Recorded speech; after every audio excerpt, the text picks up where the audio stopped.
Correct tense part 2 part 1 और correct tends to যদি চোৱা নাই তেন্তে ডেসক্ৰিপশনত লিংক দিয়া আছে তাৰ পৰা চাই লবা প্ৰেজেন্ট পাৰফেক্ট টেন্সৰ কাৰেক্ট টেন্স প্ৰেজেন্ট পাৰফেক্ট টেন্সৰ এটা ফৰ্মুলা আছে সাবজেক্ট হ্যাভ বা has plus verb 3 plus object এতে ভাৰ্ব 3 হৈছে পাস্ট পাৰ্টিসিপল চোৱা দে when the mates just now যেতিয়া বাক্যটোৰ ভিতৰত just now থাকিব তেন্তে প্রেজেন্ট পারফেক্ট টেন্সত লিখিবা এতে ডে টু হৈছে থার্ড পারসন প্লুরাল নাম্বার ইয়াৰ লগত হ্যাভ বহিব তেন্তে এনেকে লিখা দে হ্যাভ আৰু এই ভার্ব 1 টু ভার্ব 3 হ'ব উইন টু অন হ'ব অন দা মেটস just now she leave the room just now তোমালোকে জানে just now থাকিলে প্রেজেন্ট পারফেক্ট টেন্সত লিখিব লাগে এতে she টু হৈছে থার্ড পারসন সিঙ্গুলার নাম্বার ইয়াৰ লগত has বহিব আৰু এই verb 1 to past participle verb 3 লৈ লিখিব লাগে she has left the room just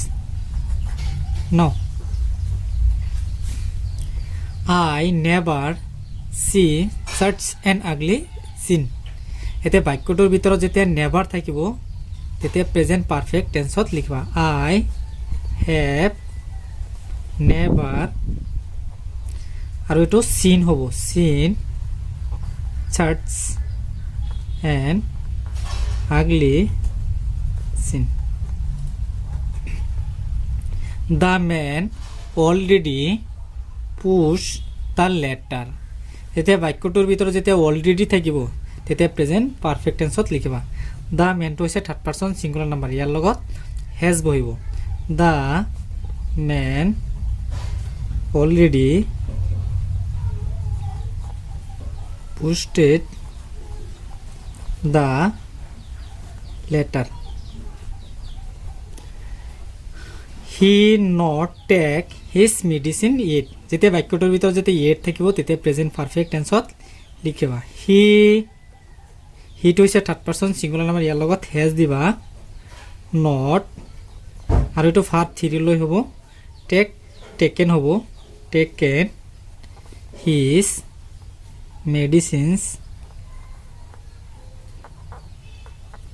it they know its other for 10 years যেতিয়া বাক্যটোৰ ভিতৰত since বা for preposition থাকিব আমি জানো যে since বা for preposition থাকিলে প্রেজেন্ট পারফেক্ট কন্টিনিউয়াস টেন্সত লিখা হয় কিন্তু যদি ভাৰ্বৰ লগত যদি ing যোগ নহয় তেন্তে প্রেজেন্ট পারফেক্ট টেন্সত লিখিব দিবা they have known its other for 10 years I not seen my friend since last week I have not seen my friend since last week নোটখিনি বহিত লিখি লবা যদি কোনো বাক্যত just now never already yet থাকিলে প্রেজেন্ট পারফেক্ট টেন্সত লিখা হয় প্রেজেন্ট পারফেক্ট কন্টিনিউয়াস টেন্সৰ কারেক্ট টেন্স এই ফর্মুলাটো তোমালোকে জানি থবা সাবজেক্ট প্লাস হ্যাভ বা has plus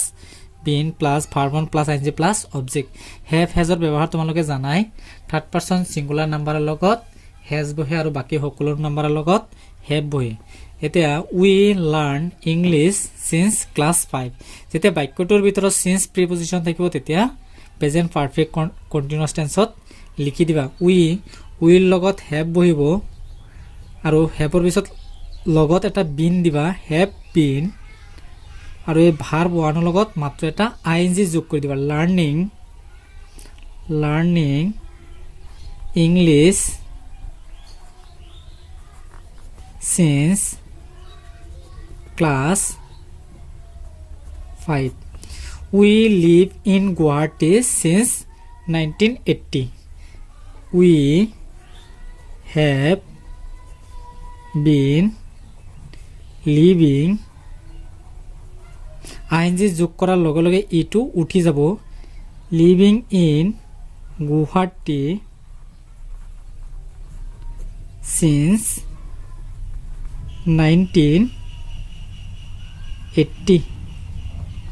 Some birds fly in the sky for 2 hours. যেতিয়া বাক্যটোৰ ভিতৰত for প্ৰিপজিশন থাকিব তেতিয়াও প্ৰেজেন্ট পাৰফেক্ট কন্টিনিউয়াস টেন্সত লিখি দিবা এতিয়া some birds টো হৈছে থাৰ্ড পাৰসন প্লুৰেল নাম্বাৰ ইয়াৰ লগত have বহিব some birds have ৰ পিছত এটা been লগাই দিবা have been আৰু ইয়াৰ লগত এটা আইএনজি যোগ কৰি দিবা flying in the sky for 2 hours. They work